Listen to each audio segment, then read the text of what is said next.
అయితే నేను మిమ్మల్ని కోరేది, ప్రజలు మనకు అధికారం ఇచ్చారు.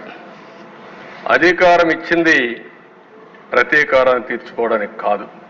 మళ్ళీ చెప్తున్నా, ఎమ్మెల్యేలు అవుతారని మనకు అనిపిస్తుంది. ఇన్ని రోజులు వాడు వేధించాడు, నా కార్యకర్తలు ఆనందంగా ఉంటారు, నేను కూడా వేధిస్తే నా కార్యకర్తలు తృప్తి పడతారనుకుంటారు. కానీ అది మాత్రం చేయొద్దండి.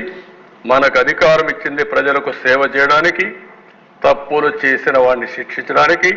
శిక్షించే బాధ్యత ప్రభుత్వాన్ని, సేవ చేసే అవకాశం బాధ్యత మీదిగా తీసుకోవాల్సిందిగా మరొక్కసారి కోరుకుంటూ, ఎక్కడా దీన్ని ఉపేక్షించం. ఒకవేళ కానీ మన వాళ్ళు తప్పు చేసినా ఏమనుకోవద్దని మొన్నైతే పవన్ కళ్యాణ్ గారు చాలా స్పష్టంగా లేఎస్ఎల్ఎస్ పార్టీ మీటింగ్లు చెప్పారు. ఇక్కడ కూడా మొన్న కూడా చెప్పారు. నేను మనస్ఫూర్తిగా అభినందిస్తున్నా.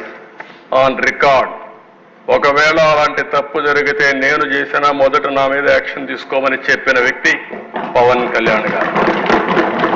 అది ఆయన యొక్క సిన్సియారిటీ. కాబట్టి మన మీద ఈరోజు అపోజిషన్ లేదు కాబట్టి మనం ఏదో మాట్లాడుకుంటే ఎవరు రేజ్ చేయలేదు అనుకుంటున్నాం. కానీ మనం చేసే ప్రతి పని 5 కోట్ల మంది అనుక్షణం నిరీక్షణ చేస్తున్నారు, వాచ్ చేస్తున్నారు. నేనేం మాట్లాడుతున్నాను, మీరేం మాట్లాడుతున్నారు, నా బాడీ లాంగ్వేజ్ ఎట్టుంది, అన్నీ కూడా ప్రజలు వాచ్ చేస్తారు, వాళ్ళే నిర్ణయిస్తారు.